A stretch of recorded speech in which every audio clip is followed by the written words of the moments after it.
വാർത്തകളിലേക്ക് വിശദമായി. കാത്തിരിപ്പിനൊടുവിൽ വന്ദേ ഭാരത് ട്രെയിൻ കേരളത്തിൽ പാലക്കാട് ഒലവക്കോട് സ്റ്റേഷനിൽ ഉജ്ജ്വല സ്വീകരണം നൽകി. ട്രെയിൻ വൈകിട്ട് തിരുവനന്തപുരം റെയിൽവേ സ്റ്റേഷനിലെത്തും. ഈ മാസം 22 മുതലാണ് പരീക്ഷണയോട്ടം. ഇതിനായുള്ള ട്രാക്ക് പരിശോധന ആരംഭിച്ചു. ആവേശവും സന്തോഷവും നിറഞ്ഞു നിന്ന അന്തരീക്ഷത്തിൽ 11:45 പാലക്കാട് ജംഗ്ഷൻ റെയിൽവേ സ്റ്റേഷനിലെ രണ്ടാമത്തെ പ്ലാറ്റ്ഫോമിൽ വന്ദേ ഭാരത് ട്രെയിൻ വന്നെത്തിയത്. കേരളത്തിന്റെ പൊതുഗതാഗത മേഖലയിൽ വലിയ മാറ്റങ്ങൾക്ക് വന്ദേ ഭാരത് മാറുമെന്നാണ് പ്രതീക്ഷിക്കുന്നത്.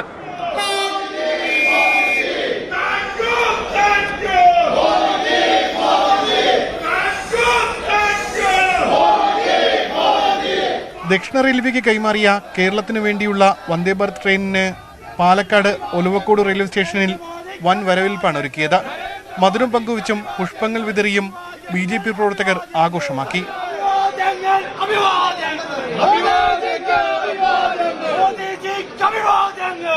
ദക്ഷിണ മേഖല റെയിൽവേ ഡിവിഷണൽ മാനേജർ തിരുവനന്തപുരത്തെത്തി റെയിൽവേ ഉദ്യോഗസ്ഥരുമായി കൂടിക്കാഴ്ച നടത്തി. പ്രത്യേക ട്രെയിനിൽ ട്രാക്ക് പരിശോധനയും ആരംഭിച്ചു. തിരുവനന്തപുരത്ത് നിന്ന് ഈ മാസം 22 വന്ദേ ഭാരത് ട്രെയിനിന്റെ പരീക്ഷണയോട്ടം ആരംഭിക്കും. ഈ മാസം 25 പ്രധാനമന്ത്രി നരേന്ദ്രമോദി ട്രെയിൻ സർവീസ് ഉദ്ഘാടനം ചെയ്യും. തിരുവനന്തപുരം മുതൽ കണ്ണൂർ വരെയാണ് സർവീസ്. നിലവിൽ 8 സ്റ്റോപ്പുകളാണ് പരിഗണനയിൽ. തിരുവനന്തപുരം, കൊല്ലം, കോട്ടയം, എറണാകുളം, തൃശൂർ, തിരൂർ, കോഴിക്കോട്, കണ്ണൂർ എന്നിവിടങ്ങളിലാണ് സ്റ്റോപ്പ് പരിഗണിക്കുന്നത്. യാത്രക്കാരും പ്രതീക്ഷയിലാണ്. 100% കേരളത്തിലെ ജനങ്ങൾക്ക് ആഹ്ലാദിക്കാനുള്ള മുഹൂർത്തമാണ്. നമ്മുടെ യാത്രാ സൗകര്യം വലിയൊരു മാറ്റം ഇന്നത്തോടു കൂടിയിട്ട് ഉണ്ടാവുമെന്നാണ് നമ്മൾ ധരിക്കുന്നത്. ജനങ്ങൾക്ക് ഒത്തിരി പ്രയോജനപ്പെടുന്നതല്ലേ, നല്ല കാര്യം തന്നെ. വളരെ നല്ല കാര്യമാണ്, എല്ലാവർക്കും വളരെ ഉപകാരപ്രദമാണ്. വളരെ സന്തോഷമായിട്ടുള്ള ഒരു കാര്യമാണ്. തിരുവനന്തപുരത്ത് നിന്ന് കേരളത്തിൻ്റെ 2 ഭാഗങ്ങളിലേക്കും ഏറ്റവും കുറവിൽ യാത്ര ചെയ്യാൻ പറ്റും. സമയലാഭം എന്നുള്ളതാണ് ഏറ്റവും നമുക്ക് എടുത്തു പറയേണ്ടത്. വന്ദേ ഭാരതിന്റെ യഥാർത്ഥ വേഗം കേരളത്തിലെ പാതകളിൽ സാധ്യമാവില്ല. കേരളത്തിലെ റെയിൽവേ പാതകളിലെ വളവുകളും നിലവിലുള്ള വേഗ നിയന്ത്രണവുമാണ് കാരണം.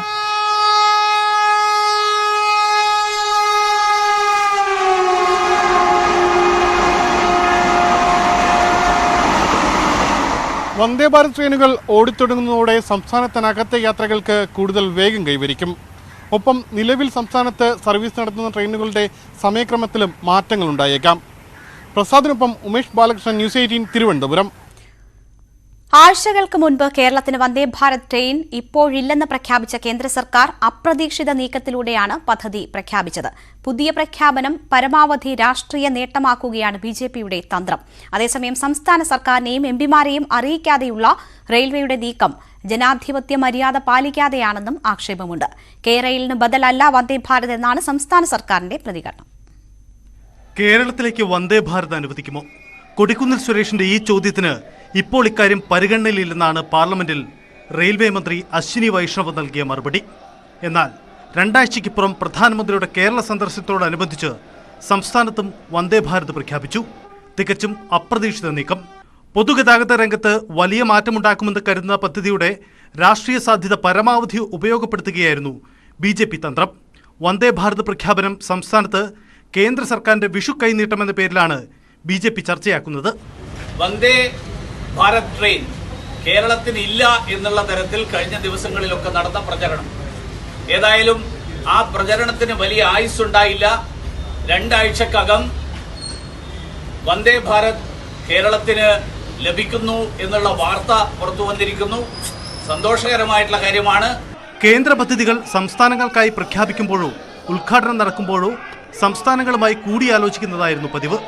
എന്നാൽ വന്ദേ ഭാരത് പ്രഖ്യാപനത്തിൽ അതുണ്ടായില്ല. സംസ്ഥാന സർക്കാർ വാർത്ത സ്ഥിരീകരിക്കുന്നതിന് മുമ്പ് തന്നെ BJP കേന്ദ്രങ്ങളിൽ ആഘോഷം ആരംഭിച്ചിരുന്നു. MPമാരെയും സംസ്ഥാനങ്ങളെയും അറിയിക്കാതെയുള്ള നീക്കത്തിൽ ജനാധിപത്യ മര്യാദ പാലിച്ചില്ലെന്നും വിമർശനമുണ്ട്. അതിവേഗ തീവണ്ടി സർവീസുകൾ കൂടുതൽ ആരംഭിക്കുന്നതിന്റെ ഭാഗമായിട്ടാണ് വന്ദേ ഭാരത് എക്സ്പ്രസ് രാജ്യത്ത് പ്രഖ്യാപിച്ചത് കഴിഞ്ഞ ബഡ്ജറ്റിൽ. അതിന്റെ ഭാഗമായി കേരളത്തിന് ലഭിക്കുന്നു, കേരളത്തിന് അർഹതപ്പെട്ടത് ലഭിക്കുന്നു. അതിനുള്ള സന്തോഷമുണ്ട്. അതിനപ്പുറത്തേക്കുള്ള ഓവർ ഹൈപ്പ് ഈ കാര്യത്തിൽ സൃഷ്ടിക്കുന്നത് മറ്റു പല താല്പര്യങ്ങളുടെയും അടിസ്ഥാനത്തിലാണ്. വന്ദേ ഭാരത് യാഥാർത്ഥ്യമാകുന്നതോടെ കേരളത്തിന്റെ കെയറെയിൽ ചർച്ചകളുടെ ഭാവി എന്താകുമെന്നാണ് ഇനി കണ്ടറിയേണ്ടത്. എല്ലാ സംസ്ഥാനങ്ങൾക്കുമുള്ള കേന്ദ്രവിഹിതത്തിന്റെ ഭാഗമെന്നതിനപ്പുറം വന്ദേ ഭാരതിന്റെ വരവ് ആഘോഷമാക്കേണ്ടതില്ലെന്നാണ് സംസ്ഥാന സർക്കാർ നിലപാട്. വന്ദേ ഭാരത് കെയറെയിലിന് ബദലല്ലെന്നും കേരളം വാദിക്കുന്നു. ന്യൂസ് 18 തിരുവനന്തപുരം. വന്ദേ ഭാരത് ട്രെയിനിന്റെ പ്രത്യേകതകൾ എന്തൊക്കെയെന്ന് നോക്കാം. കേരളത്തിന് വന്ദേ ഭാരത് അനുവദിച്ചത് അപ്രതീക്ഷിതമായി. നിശ്ചയിച്ചതിലും നേരത്തെ യാത്രക്കാർക്ക് വന്ദേ ഭാരത് തീവണ്ടിയിൽ കുതിച്ചുപായാം. എന്താണ് വന്ദേ ഭാരത് തീവണ്ടിയുടെ പ്രത്യേകതകൾ?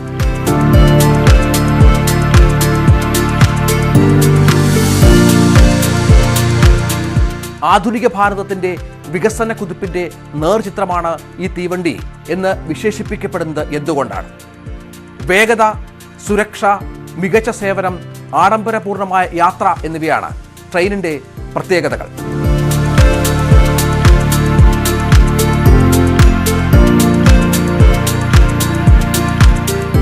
മേക്ക് ഇൻ ഇന്ത്യയിലൂടെ തദ്ദേശീയമായി നിർമ്മിച്ച ട്രെയിൻ സൈറ്റുകൾ എന്നതാണ് പ്രധാന പ്രത്യേകത.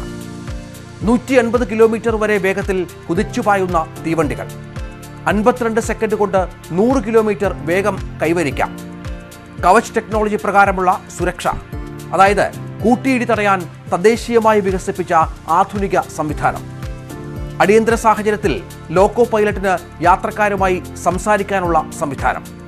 ഇൻഫർടൈൻമെന്റിനായി സീറ്റുകൾക്ക് മുന്നിൽ 32 ഇഞ്ച് സ്ക്രീൻ. എല്ലാ കോച്ചുകളും AC, ഓട്ടോമാറ്റിക് ഡോറുകൾ, ബയോ വാക്വം ശുചിമുറികൾ, ആധുനിക സീറ്റിംഗ് സംവിധാനം, GPS സിസ്റ്റം, ലൈറ്റുകൾ പൂർണ്ണമായും LED സംവിധാനത്തിൽ. അങ്ങനെ നമ്മുടെ പരമ്പരാഗത തീവണ്ടി സങ്കല്പത്തെ മാറ്റിമറിക്കുന്ന രീതിയിലാകും വന്ദേ ഭാരത് വരും ദിവസങ്ങളിൽ ട്രാക്കുകളിലൂടെ കുതിച്ചുപായുക.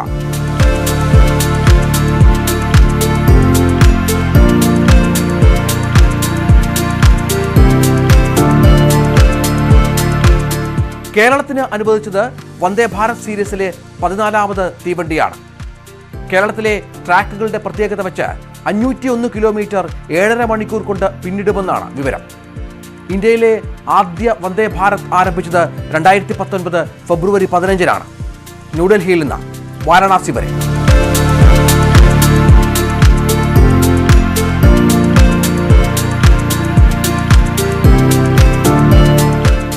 തിങ്കൾ വ്യാഴമൊഴികെയുള്ള 5 ദിവസങ്ങളിൽ തീവണ്ടി ഓടുന്നു. ന്യൂഡൽഹി റെയിൽവേ സ്റ്റേഷനിൽ നിന്ന് രാവിലെ 6 മണിക്ക് പുറപ്പെടുന്ന ട്രെയിൻ 759 കിലോമീറ്റർ ദൂരം പിന്നിട്ട് ഉച്ചയ്ക്ക് 2 മണിക്കാണ് വാരണാസിയിൽ എത്തുക.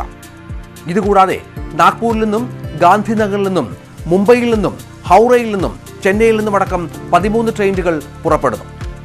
അങ്ങനെ ആധുനിക ഭാരതത്തിന്റെ അഭിമാനമായ വന്ദേ ഭാരതിൽ മലയാളിക്കും ഊർജ്ജസ്വലതയോടെ യാത്ര ചെയ്യാം. പൂച്ചെണ്ട് നൽകി മാറുന്ന വികസന കാഴ്ചപ്പാടുകളെ സ്വാഗതം ചെയ്യാം. ഇടവേള.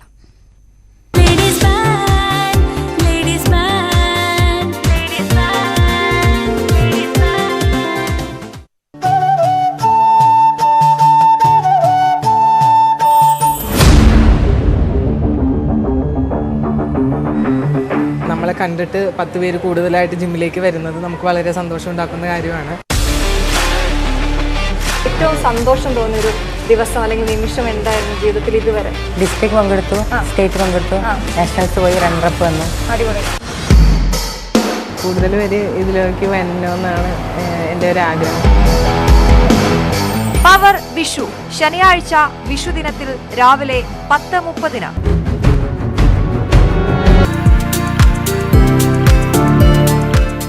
തിങ്കൾ വ്യാഴമൊഴികെയുള്ള 5 ദിവസങ്ങളിൽ തീവണ്ടി ഓടുന്നു. ന്യൂഡൽഹി റെയിൽവേ സ്റ്റേഷനിൽ നിന്ന് രാവിലെ 6 മണിക്ക് പുറപ്പെടുന്ന ട്രെയിൻ 759 കിലോമീറ്റർ ദൂരം പിന്നിട്ട് ഉച്ചയ്ക്ക് 2 മണിക്കാണ് വാരണാസിയിൽ എത്തുക. ഇതുകൂടാതെ നാഗ്പൂരിൽ നിന്നും, ഗാന്ധിനഗറിൽ നിന്നും, മുംബൈയിൽ നിന്നും, ഹൗറയിൽ നിന്നും, ചെന്നൈയിൽ നിന്നുമടക്കം 13 ട്രെയിനുകൾ പുറപ്പെടുന്നു. അങ്ങനെ ആധുനിക ഭാരതത്തിന്റെ അഭിമാനമായ വന്ദേ ഭാരതിൽ മലയാളിക്കും ഊർജ്ജസ്വലതയോടെ യാത്ര ചെയ്യാം. പൂച്ചെണ്ട് നൽകി മാറുന്ന വികസന കാഴ്ചപ്പാടുകളെ സ്വാഗതം ചെയ്യാം. കേരളത്തിന് വന്ദേ ഭാരത് അനുവദിച്ചത് അപ്രതീക്ഷിതമായി. നിശ്ചയിച്ചതിലും നേരത്തെ യാത്രക്കാർക്ക് വന്ദേ ഭാരത് തീവണ്ടിയിൽ കുതിച്ചുപായാം. എന്താണ് വന്ദേ ഭാരത് തീവണ്ടിയുടെ പ്രത്യേകതകൾ?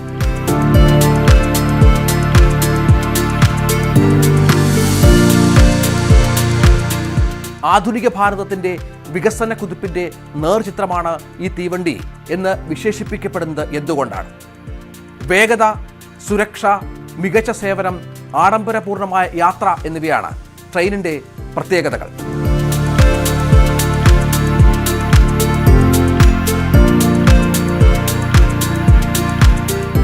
മേക്ക് ഇൻ ഇന്ത്യയിലൂടെ തദ്ദേശീയമായി നിർമ്മിച്ച ട്രെയിൻ സൈറ്റുകൾ എന്നതാണ് പ്രധാന പ്രത്യേകത. 150 കിലോമീറ്റർ വരെ വേഗത്തിൽ കുതിച്ചുപായുന്ന തീവണ്ടികൾ, 52 സെക്കൻഡ് കൊണ്ട് 100 കിലോമീറ്റർ വേഗം കൈവരിക്കാം. കവച് ടെക്നോളജി പ്രകാരമുള്ള സുരക്ഷ, അതായത് കൂട്ടിയിടി തടയാൻ തദ്ദേശീയമായി വികസിപ്പിച്ച ആധുനിക സംവിധാനം. അടിയന്തര സാഹചര്യത്തിൽ ലോക്കോ പൈലറ്റിന് യാത്രക്കാരുമായി സംസാരിക്കാനുള്ള സംവിധാനം. ഇൻഫർടൈൻമെന്റിനായി സീറ്റുകൾക്ക് മുന്നിൽ 32 ഇഞ്ച് സ്ക്രീൻ. എല്ലാ കോച്ചുകളും AC, ഓട്ടോമാറ്റിക് ഡോറുകൾ, ബയോ വാക്വം ശുചിമുറികൾ, ആധുനിക സീറ്റിംഗ് സംവിധാനം, GPS സിസ്റ്റം, ലൈറ്റുകൾ പൂർണ്ണമായും LED സംവിധാനത്തിൽ.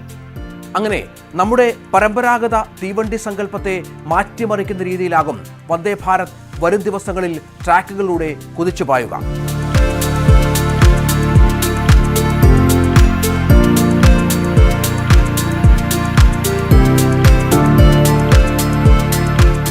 കേരളത്തിന് അനുവദിച്ചത് വന്ദേ ഭാരത് സീരീസിലെ 14ാമത് തീവണ്ടിയാണ്. കേരളത്തിലെ ട്രാക്കുകളുടെ പ്രത്യേകത വെച്ച് 501 കിലോമീറ്റർ 7.5 മണിക്കൂർ കൊണ്ട് പിന്നിടുമെന്നാണ് വിവരം. ഇന്ത്യയിലെ ആദ്യ വന്ദേ ഭാരത് ആരംഭിച്ചത് 2019 ഫെബ്രുവരി 15-നാണ്. ന്യൂഡൽഹിയിൽ നിന്ന് വാരണാസി വരെ.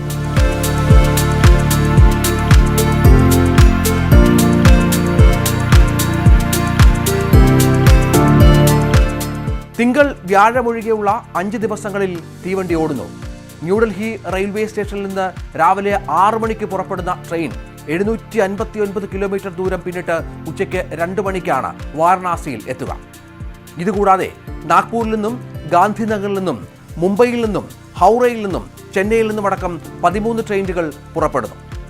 അങ്ങനെ ആധുനിക ഭാരതത്തിന്റെ അഭിമാനമായ വന്ദേ ഭാരതിൽ മലയാളിക്കും ഊർജ്ജസ്വലതയോടെ യാത്ര ചെയ്യാം. പൂച്ചെണ്ട് നൽകി മാറുന്ന വികസന കാഴ്ചപ്പാടുകളെ സ്വാഗതം ചെയ്യാം.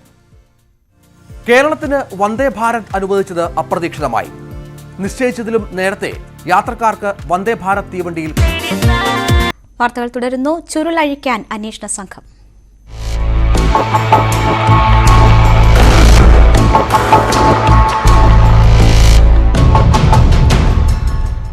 എലത്തൂർ ട്രെയിൻ തീവയ്പ് കേസിൽ പ്രതി ഷാറുഖ് സൈഫിയെ തെളിവെടുപ്പിനായി ഷൊർണൂരിലെ പെട്രോൾ പമ്പിൽ എത്തിച്ചു. തെളിവെടുപ്പ് അവിടെ പുരോഗമിക്കുകയാണ്. പ്രസാദ് ഉടുമ്പശ്ശേരിയുണ്ട് വിവരങ്ങളുമായി. പ്രസാദ്, തെളിവെടുപ്പ് എങ്ങനെ പുരോഗമിക്കുന്നു?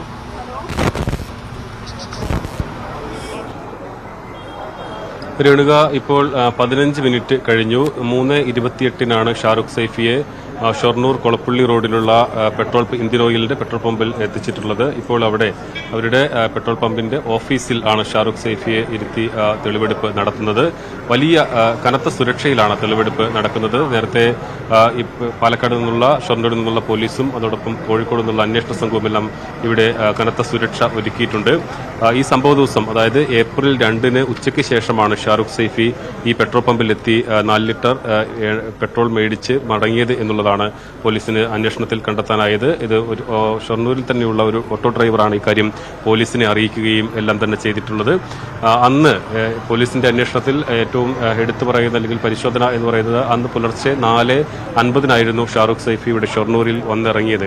പിന്നീട് വൈകിട്ട് വരെ എന്തു ചെയ്തു എന്നുള്ളത് ഇപ്പോഴും അന്വേഷണ സംഘത്തിന് പൂർണ്ണമായും മനസ്സിലാക്കാൻ കഴിഞ്ഞിട്ടില്ല. ഷാറുഖ് സൈഫി ചോദ്യം ചെയ്യലിനോട് പൂർണ്ണമായും സഹകരിക്കുന്നില്ല എന്നുള്ളതാണ് ഇതിലെ ഏറ്റവും പ്രധാനപ്പെട്ട കാര്യം. എന്തായാലും ഇവിടെ വൈകിട്ട് വരെ, ഉച്ചയ്ക്ക് ശേഷമാണ് ഈ പെട്രോൾ മേടിച്ച് പോവുകയും പിന്നീട് 7:19 ഈ ട്രെയിനിൽ ആലപ്പുഴ കണ്ണൂർ എക്സിക്യൂട്ടീവിൽ കയറി പോവുകയും ചെയ്തിട്ടുള്ളത്. ഇതുമായി ബന്ധപ്പെട്ടുള്ള കാര്യങ്ങളാണ് ഇവിടെ നിന്നും തെളിവെടുപ്പിൽ എടുക്കുന്നത്. ഇപ്പോൾ പെട്രോൾ പമ്പിൽ, ഷൊർണൂരിലെ കൊളപ്പള്ളി റോഡിലുള്ള പെട്രോൾ പമ്പിലാണ് തെളിവെടുപ്പ് നടക്കുന്നത്. പ്രസാദ്, ഈ ഷൊർണൂരിലെത്തി പ്രസാദ് സൂചിപ്പിച്ചതുപോലെ തന്നെ മണിക്കൂറുകൾ എവിടെ ചെലവിട്ടു എന്നതുൾപ്പെടെയുള്ള കാര്യങ്ങൾ അറിയേണ്ടതുണ്ട്. പുറത്തുനിന്ന് എവിടെ നിന്നെങ്കിലും സഹായം ഷാറുഖ് സൈഫിക്ക് ലഭിച്ചോ എന്ന കാര്യത്തിൽ ഇതുവരെയും തീരുമാനമായിട്ടില്ല, അല്ലെങ്കിൽ ഉറപ്പിക്കാനാകാത്ത സാഹചര്യവുമൊക്കെയുണ്ട്. ഷൊർണൂരിൽ മറ്റെവിടെയെങ്കിലും ഇന്ന് തെളിവെടുപ്പ് നടക്കുമെന്ന് കരുതുന്നുണ്ടോ?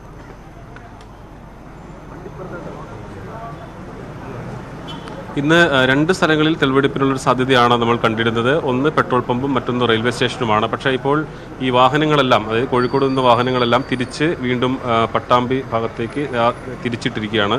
അപ്പോൾ ഒരുപക്ഷെ പെട്രോൾ പമ്പിലെ തെളിവെടുപ്പ് കഴിഞ്ഞതിന് ശേഷം അന്വേഷണ സംഘം മടങ്ങാനുള്ള സാധ്യതയുണ്ട്. ഈ സംഭവവുമായി ബന്ധപ്പെട്ടുകൊണ്ട് കഴിഞ്ഞ ദിവസം ഷൊർണൂർ, പട്ടാമ്പി സ്ഥലങ്ങളിലെല്ലാം തന്നെ അന്വേഷണ സംഘത്തിൻ്റെ പരിശോധനകൾ ഉണ്ടായിരുന്നു. അവിടെ ഏതെങ്കിലും തരത്തിൽ ഷാറൂഖ് സൈഫിക്ക് സഹായം ലഭിച്ചിട്ടുണ്ടോ എന്നുൾപ്പെടെയുള്ള കാര്യങ്ങളായിരുന്നു ഇവർ അന്വേഷിച്ചിരുന്നത്. എന്നാൽ ഷാറൂഖ് സൈഫി ഇത് സംബന്ധിച്ചുള്ള കൂടുതൽ മൊഴികളൊന്നും തന്നെ നൽകിയിട്ടില്ല. ഈ എടുത്തു പറയേണ്ടത്, നമ്മൾ അന്ന് പറഞ്ഞത് ഏപ്രിൽ 2 പുലർച്ചെ 4:50 ഇവിടെ എത്തിയ ഷാറൂഖ് സൈഫി ഉച്ചയ്ക്ക് ശേഷമാണ് പിന്നീട് ഷൊർണൂരിൽ നിന്നുമുള്ള റെയിൽവേ സ്റ്റേഷൻ പരിസരത്ത് നിന്നും ഒരു ഓട്ടോറിക്ഷയിൽ കയറി ഇവിടെ വന്ന് എണ്ണം വാങ്ങി, പെട്രോൾ വാങ്ങി തിരിച്ചു പോകുന്നത്. അപ്പോൾ ഇത്രയും സമയം എന്തായിരുന്നു, അല്ലെങ്കിൽ ആരുമായി കൂടിക്കാഴ്ച നടത്തിയിരുന്നോ, ഏതെങ്കിലും തരത്തിലുള്ള സഹായങ്ങൾ ലഭിച്ചിരുന്നോ എന്നതെല്ലാം ഇനിയും അറിയേണ്ടതുണ്ട് എന്നുള്ളത് തന്നെയാണ് ഏറ്റവും പ്രധാനപ്പെട്ടത്. ഇതിൽ ഈ ഷൊർണൂരിനോട് ചേർന്നെടുക്കുന്ന പരിസര പ്രദേശങ്ങളിൽ ഷാറൂഖ് സൈഫി പോകാൻ സാധ്യതയുണ്ട് എന്ന് അന്വേഷണ സംഘത്തിന് സംശയമുള്ള സ്ഥലങ്ങളിലെല്ലാം തന്നെ ഈ സംഭവവുമായി ബന്ധപ്പെട്ടുകൊണ്ടുള്ള പരിശോധനകൾ അന്വേഷണ സംഘം നടത്തിയിരുന്നു. അതോടൊപ്പം തന്നെ സ്പെഷ്യൽ ബ്രാഞ്ച് ഉൾപ്പെടെ പാലക്കാട്ടുള്ള പോലീസും ഇത്തരത്തിലുള്ള പരിശോധനകൾ നടത്തിയിരുന്നു. എന്തായാലും അതുമായി ബന്ധപ്പെട്ടുകൊണ്ട് നമുക്ക് കൃത്യമായി നൽകാവുന്ന സൂചനകളൊന്നും തന്നെ ഇതുവരെ ലഭിച്ചിട്ടില്ല. ഇതുവഴി ഏതെങ്കിലും തരത്തിൽ സഹായമില്ലാതെ അയാൾ കോഴിക്കോട്ടേക്ക് ടിക്കറ്റ് എടുത്ത പ്രതിയാണ്. കോഴിക്കോട് ഇറങ്ങാതെ ഷൊർണൂരിൽ എന്തിന് വന്നിറങ്ങി. അതുമാത്രമല്ല, അന്ന് പുലർച്ചെ വന്നിറങ്ങിയ ആൾ പിന്നീട് മടങ്ങുന്നത് അന്ന് വൈകിട്ടാണ്. ഉച്ചയ്ക്ക് ശേഷമാണ് ഓട്ടോറിക്ഷയിൽ കയറി ഈ പെട്രോൾ പമ്പിൽ നിന്നും, ഈ റെയിൽവേ സ്റ്റേഷനിൽ നിന്നും 500 മീറ്റർ മാറിയാൽ മറ്റൊരു പെട്രോൾ പമ്പുണ്ട് എന്നിരിക്കെ അല്പം അവിടെ നിന്ന് പിന്നീടും കിലോമീറ്ററുകൾ മാറി ഉള്ള പെട്രോൾ പമ്പിലേക്ക് എങ്ങനെയാണ് എത്തിയത്, നേരത്തെ തന്നെ ഈ സ്ഥലത്തെ കുറിച്ചുള്ള ബോധ്യങ്ങൾ ഉണ്ടായിരുന്നോ എന്നുള്ളതെല്ലാം ഇനിയും അന്വേഷണ സംഘത്തിൽ നിന്നും, ഈ പ്രതിയിൽ നിന്നും അന്വേഷണ സംഘത്തിന് കിട്ടേണ്ടതുണ്ട്. അതോടൊപ്പം പട്ടാമ്പിക്ക് സമീപമുള്ള കാരക്കാട് ഉൾപ്പെടെയുള്ള സ്ഥലങ്ങളിൽ അവിടെ മുമ്പ് പോപ്പുലർ ഫ്രണ്ടിനെല്ലാം തന്നെ വലിയ സ്വാധീനമുള്ള സ്ഥലങ്ങളായിരുന്നു. ആ സ്ഥലങ്ങളെല്ലാം തന്നെ അന്വേഷണ സംഘം പരിശോധനകളും നടത്തിയിരുന്നു. ഏതെങ്കിലും തരത്തിലുള്ള ബാക്കി ശക്തികളുടെ ഇത്തരത്തിൽ ഷാറൂഖ് സൈഫിക്ക് ഇവരുമായി ഏതെങ്കിലും തരത്തിൽ ബന്ധമുണ്ടോ, അല്ലെങ്കിൽ ഇവർ ഏതെങ്കിലും തരത്തിലുള്ള സഹായങ്ങൾ നൽകിയിരുന്നോ, ഇത്തരം കാര്യങ്ങളെല്ലാം പരിശോധിച്ചിരുന്നു എന്നുള്ളതാണ്. അതിൻ്റെ ഒരു പ്രധാന കാരണം ഇതൊരു ആസൂത്രിതമായ ആക്രമണം ആണ് എന്നുള്ളത് തന്നെയാണ് കൃത്യമായി മനസ്സിലാക്കാൻ കഴിയുന്നത്. അന്ന് മാർച്ച് 31 നോയിഡയിൽ നിന്നും ഫോൺ സ്വിച്ച് ഓഫ് ചെയ്ത് ട്രെയിനിൽ വന്നിറങ്ങി പിന്നീട് കോഴിക്കോട്ടേക്ക് ടിക്കറ്റ് എടുത്തയാൾ കോഴിക്കോട് ഇറങ്ങാതെ നേരെ ഷൊർണൂരിൽ വന്നിറങ്ങുന്നു. ഷൊർണൂരിൽ 4:50 അന്ന് പുലർച്ചെ 4:50 വന്നിറങ്ങിയാൽ അന്ന് വൈകിട്ടാണ് ആലപ്പുഴ കണ്ണൂർ എക്സിക്യൂട്ടീവ് എക്സ്പ്രസിൽ പോകുന്നത്. ഉച്ചയ്ക്ക് ശേഷമാണ് ഓട്ടോറിക്ഷയിൽ കയറി ഇവിടെ വരികയും ഇപ്പോൾ നമ്മൾ ഈ തെളിവെടുപ്പ് നടക്കുന്ന പെട്രോൾ പമ്പിൽ വരികയും ഷൊർണൂർ കുളപ്പള്ളി റോഡിലുള്ള പെട്രോൾ പമ്പിൽ വരികയും ഇവിടെ നിന്ന് പെട്രോൾ വാങ്ങി പോകുകയും ചെയ്തിട്ടുള്ളത്. അപ്പോൾ ഈ ഒരു സമയം എവിടെയാണ് ചെലവഴിച്ചത്, അതോടൊപ്പം ആരെയെങ്കിലും കണ്ടിരുന്നോ എന്നുൾപ്പെടെയുള്ള കാര്യങ്ങൾ അന്വേഷണ സംഘത്തിന് അറിയേണ്ടതുണ്ട്. എന്തായാലും ഇപ്പോൾ തെളിവെടുപ്പ് പുരോഗമിക്കുന്നു. ഇനി കൂടുതൽ സ്ഥലങ്ങൾ ഷൊർണൂർ റെയിൽവേ സ്റ്റേഷനിൽ പോകുമെന്ന സൂചനകളുണ്ടായിരുന്നു. പക്ഷേ തീർച്ചയായും ഷൊർണൂരിലെ തെളിവെടുപ്പ് ഈ കേസന്വേഷണവുമായി ബന്ധപ്പെട്ട് വളരെ പ്രധാനപ്പെട്ടതാണ്. ഷാറൂഖ് സൈഫി ആദ്യമായി കേരളത്തിൽ എത്തുന്നത് അവിടെ ഷൊർണൂരിലാണ് ഇറങ്ങുന്നത്. ഏതാണ്ട് 14 മണിക്കൂറിലോളം സമയം അവിടെ ചെലവഴിച്ചു എന്നാണ് മനസ്സിലാക്കുന്നത്. ഈ സമയത്ത് ആരെയൊക്കെ കണ്ടു, എവിടെയൊക്കെ പോയി എന്ന ചോദ്യം ഇപ്പോഴും നിലനിൽക്കുകയാണ്. എന്തുകൊണ്ട് ഷൊർണൂർ തെരഞ്ഞെടുത്തു എന്നതൊക്കെ ഉൾപ്പെടെ. പ്രസാദ്, ഇതിൽ ഏറ്റവും പ്രധാനം ഷൊർണൂർ റെയിൽവേ സ്റ്റേഷൻ തന്നെയാണ്. അവിടെയാണ് പ്രതി ആദ്യം എത്തുന്നത്, അവിടെ നിന്നാണ് അടുത്ത ട്രെയിനിൽ കയറുന്നത് എന്നതൊക്കെ ഉൾപ്പെടെ കാര്യമുണ്ട്. അതുകൊണ്ട് തന്നെ അവിടെ ഒഴിവാക്കി ഒരു തെളിവെടുപ്പ് എന്നത് സാധ്യമാകുമോ? നമുക്കറിയാം, നേരത്തെ കണ്ണൂരിൽ ഏതാണ്ട് 1 മണിക്കൂറോളം D1 കോച്ചിലും മറ്റുമായിട്ടൊക്കെ തെളിവെടുപ്പ് നീളുന്ന ഒരു സാഹചര്യം ഉണ്ടായിരുന്നു. ഇവിടെയും വിശദമായ ഒരു തെളിവെടുപ്പ് തന്നെയാണോ ഇപ്പോൾ നടക്കുന്നത്?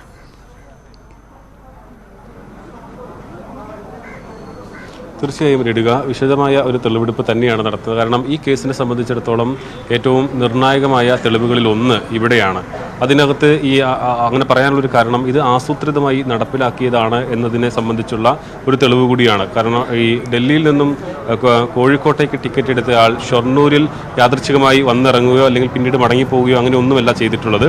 അന്ന് പുലർച്ചെ വന്നിറങ്ങിയ ആൾ പിന്നീട് വൈകിട്ട് ആലപ്പുഴ കണ്ണൂർ എക്സിക്യൂട്ടീവ് ട്രെയിനിലാണ് കയറുന്നത്. ഈ ഒരു പകൽ മുഴുവൻ ഒരു 14 മണിക്കൂറോളം സമയം ഷാറൂഖ് സൈഫി എവിടെയാണ് ചെലവഴിച്ചിട്ടുള്ളത്? ഈ സമയത്ത് ആരെയെങ്കിലും ഈ ഷാറൂഖ് സൈഫിക്ക് സഹായത്തിനുണ്ടായിരുന്നോ?